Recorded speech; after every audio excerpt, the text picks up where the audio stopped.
Welcome to this Tutor to You topic video that looks at housing issues in Birmingham. This is part of Paper 2, Unit A, Urban Issues and Challenges. Birmingham is struggling with a complex housing crisis. The growing population, rising poverty and a lack of council funding means that many residents are stuck in poor quality homes with long waits for council housing, insecure and expensive private rental tenures and homelessness. The first issue is the housing shortage and long council housing wait lists. Birmingham is one of the UK's most deprived cities, and as a result there is a huge demand for social housing. At the start of 2024, there were over 23,500 live applications on Birmingham City Council's social housing register, with an additional backlog of 11,000 unassessed applications. Each year, only around 2,000 to 3,000 homes are allocated, meaning that many individuals can wait several years to be given a suitable council house, so therefore get stuck in poor quality and expensive privately rented accommodation. Secondly, there is a soaring affordability gap. Regional data shows that Birmingham's housing costs an average of 8.5 times the median household income, with over 45% of households spending more than a third of their income on paying rent or mortgage repayments. The West Midlands has seen house prices rise over 83% in a decade, compared with just 27% wage growth. Thirdly, there is overcrowding and poor quality housing.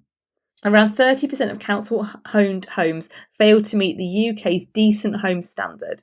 Only 26.6% currently comply fully, meaning that over 45,000 council homes are substandard.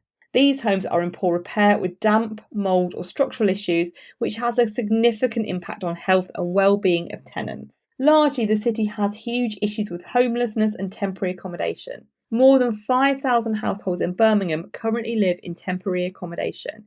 This is the second highest number in England after Newham in East London. The number of households living in temporary homes between 1 and 5 years has increased rapidly, with the number of households staying in temporary housing for more than 5 years growing by over 13,000% in a decade. These issues are all made worse by inadequate affordable housing delivery.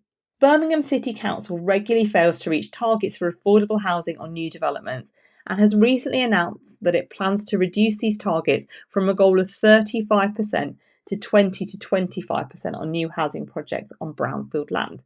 So it is likely that affordable housing will become even more difficult to access. The council built an athletes' village for the 2022 Commonwealth Games. However, this was never used because of the pandemic, which led to huge delays and escalating costs. Instead, the athletes were housed in student accommodation that was empty because it was the summer holidays.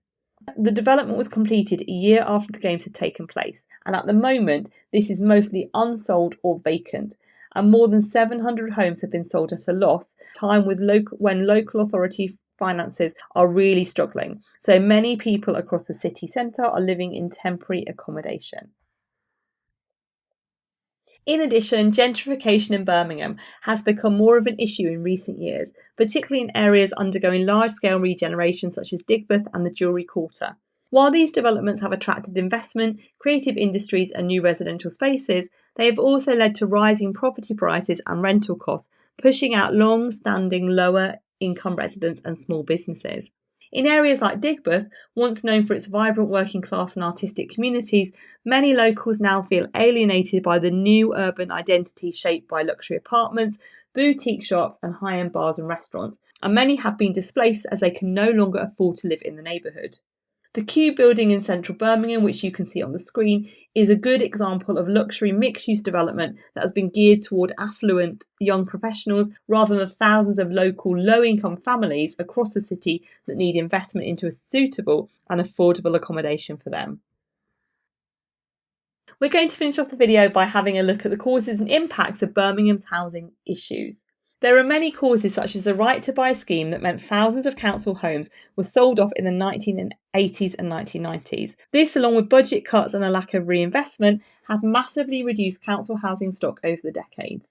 In addition, financial collapse of Birmingham City Council, which is pictured on screen, has worsened its capacity to build or maintain homes, and this has come after decades of national underfunding, which means that budgets were already struggling.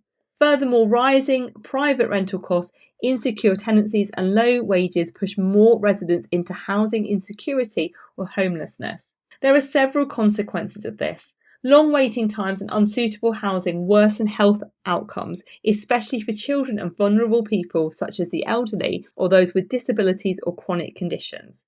Additionally, overstretched temporary accommodation facilities create mental stress and isolation, and they can interrupt schooling, with many families living in one room in hotels across the city. Furthermore, missed affordable housing targets have increased the demand on the private rental sector. This has led to rent inflation and families being stuck in cramped homes because they can't afford to rent anything larger, or there simply isn't anything bigger to rent. Low-income families are often paying high rents for unsuitable housing, and this leads to increased inequality. In response, the West Midlands Metro Mayor has stated that he plans to deliver 20,000 social rented homes by 2030, and then 1,700 units will be added each year to the social housing stock in the city. That concludes this Tutor to You topic video focusing on housing issues in Birmingham. Thank you for watching.